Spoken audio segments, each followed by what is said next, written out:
Over time on the channel, now and again I step outside of just covering one game and have in the past done quite a few different retrospectives or first impression videos. After all, I've always hopped between different games in my free time, which I feel is something that many people do. Recently I was approached asking if I wanted to take a look at Black Desert Online on the channel and thought it would be a great opportunity to give the game a proper look, as well as explore the new content which has just dropped earlier this month, The Mountain of Eternal Winter. I will say this will be very much a first impressions of a long-time MMO player but new to BDO kind of video. Due to this, I want to keep things fairly high level, go over the features the base game and the expansion has, and see whether the things I always hear about BDO are true. Because whenever I read about this game online, there are certain aspects of it which are always mentioned every single time, those being the character creation, the action combat, and the graphics. This is going to be an additional video for the week 2, so if you have been on the lookout for a new MMO that really does break the mold from the established PvE theme parks, then join me today as we take a first look at Black Desert Online Eternal Winter. So let's cover some basics. What exactly is BDO? It's a sandbox living world MMO RPG first and foremost. That basically means you decide what you want to do. There is much less of a set path and hand-holding than you would find with many other games. If there's one critique I hear of MMOs nowadays, it's how everything seems to be tied to instancing, and the massively multiplayer in MMORPG just isn't there as much as it used to be. This isn't the case with BDO. You get to go where you want. It may not always be the best idea and you might get one shot, but you live or die, I guess, and you learn. BDO has fast-paced, interactive, action-based combat, which we'll talk more about later. This game's combat, compared to what I'm used to, is just a night and day difference. And honestly, at first, it felt as though I was trying to get to grips with the controls of a fighting game rather than an MMO. But once things begin to click for you, it's easy to see why BDO is recommended all the time as the game to go to for action-based combat across the entire MMORPG genre. That moment when you go from randomly mashing your keyboard to actually understanding the ability combos and making good use of them, it's like the difference going from clicking and keyboard turning to key binding and moving with your mouse. It's just very satisfying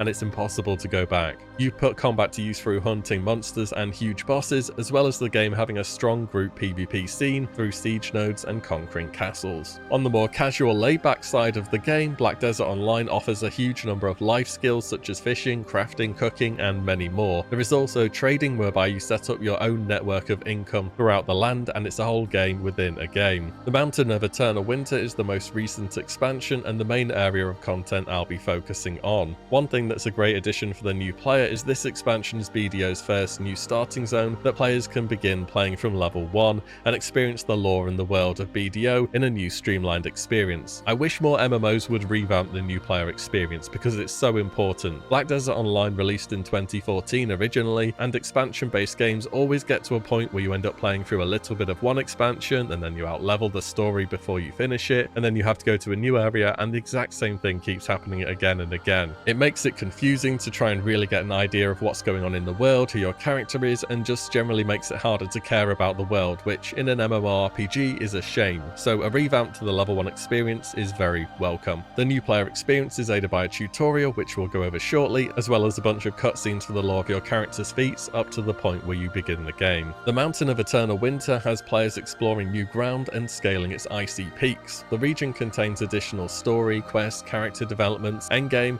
and it looks rather nice as well. It of course features new PvE challenges such as bosses, as well as a brand new class, of which there is already a lot. Seriously, BDO has a lot of classes. The new one is the Dracania, a warrior-like class that channels the power of dragons through their massive two-handed sword, Slayer. There is also lore between BDO classes as well. Notably, Dracania has an antagonistic relationship with the Guardian class that will unfold a new story around these two during the expansion. So that gives you a bit more info about the game. Let's give it a look. First choice is about server, and to go along with a revamp to the new player experience, BDO has seasonal servers as well. These are tailored to allow new or returning players to try the game out and get back up to speed relatively quickly. They feature bonus XP and special gear, and at the end of seasons, characters can then be converted to normal realms. I also noticed BDO has a one world system where you can move to other servers in the same group with a 10-minute cooldown. I think over my time playing MMOs, having the choice to move server has proven to remove so many problems that can begin to crop up, so I'm a fan of this as well. I decided to roll on the Novice seasonal server. This is for the newest of the new players with a total character level of 150 or below. Going into the character creation, I can say, well, in short, yeah, what people say about BDO is true. The level of detail that you can manipulate pretty much every extent of your character's appearance is insane. If there is something you can see, there's probably a slider where you can make it bigger, smaller, wider, rounder. You can add really fine levels of details to eyes, face, tattoo, and so on. You can even do this if you really want to. If you are somebody that usually finds the character create screen the first boss of an MMO, yeah, that's going to be the case here for you. There is also a beauty album, so this is what they have instead of just hitting randomize 10 times in a row and you just getting 10 very questionable results. These are player-made, popular character appearances that you can go through and can be a nice starting point for your own creation as well. Or there is a randomize button that picks a player-made creation too. Essentially, you can tell people like messing about with these tools. Going straight into the game, there is a lot to look at. The game's been out for 8 years after all, I suppose that's to be expected. The tutorial for me did the correct level of you should press this button without making it all feel really confusing. And honestly, I found it to be pretty intuitive to follow along. Notably, there were also a bunch of other new players logging in, making characters in the starter zone too, which is always nice to see in an MMO. The game wastes no time in showing you its strong side. Of course, they start you on top of a hill with a view all the way down to the valley below, and throughout my time playing, there were plenty of moments when you just want to hide the UI briefly and take a look around the surrounding area. In fact, there's even settings on the graphics specifically for just looking at the game and doing footage and taking screenshots. Pretty interesting idea, actually. There are also then further screenshot options where you can move the camera around your character, as well as changing the tone of the screen entirely. As far as visually striking games go in the MMO genre, I don't think you can say that BDO shouldn't be considered as one of the most standout offerings that there is. Also, I enjoyed the game's soundtrack as well. It felt fitting with the zones that I was going through. Moving through the tutorial, I got some more combat-oriented content. And again, yeah, there is a lot to it, like a lot. I definitely needed the on-screen helpers to begin. It's not as simple as your ability comes off cooldown, you press your ability, it does damage. Your rotation, if you can even call it that, is more of a series of combo-based inputs that fit together to create a series of interlocking actions. I can tell some good degree of muscle memory will be needed to be built up here, and as a newer player, I think this is the area of the game where I would be spending most of my time to really get familiar with. The character builds themselves also have a great deal of depth to them, with there being an interactive screen to preview all the combat abilities in action, as well as tutorials with how to get started on going from your normal MMO press a button when it's off cooldown gameplay to more combo fast-paced action combat. At later levels you also unlock a quest line for your class's awakening skill. This more or less gives you an entire different playstyle as part of your endgame. Aside from combat, there is life skilling. These are all the various other RPG activities that take place in the world, including gathering, alchemy, fishing, hunting, sailing, and many more. These revolve around long-term activity goals to gradually train your character up and gain access to higher level materials or buffs. This is a pretty extensive system that could deserve its own whole topic. Suffice to say, if you like to skill,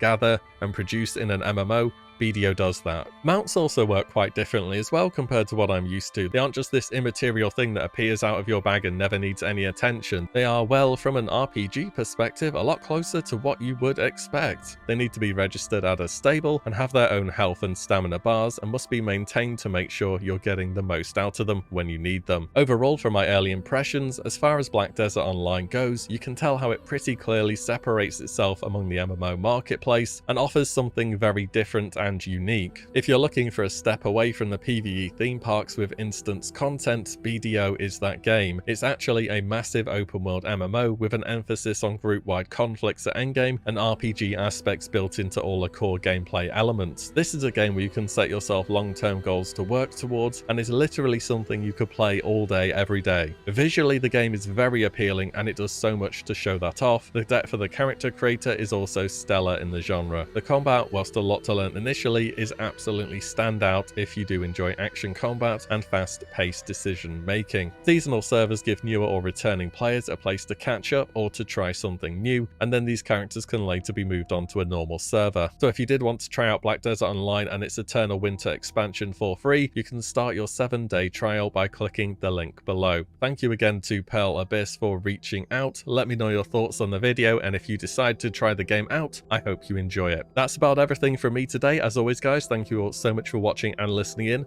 and I will see you all in the next one very soon.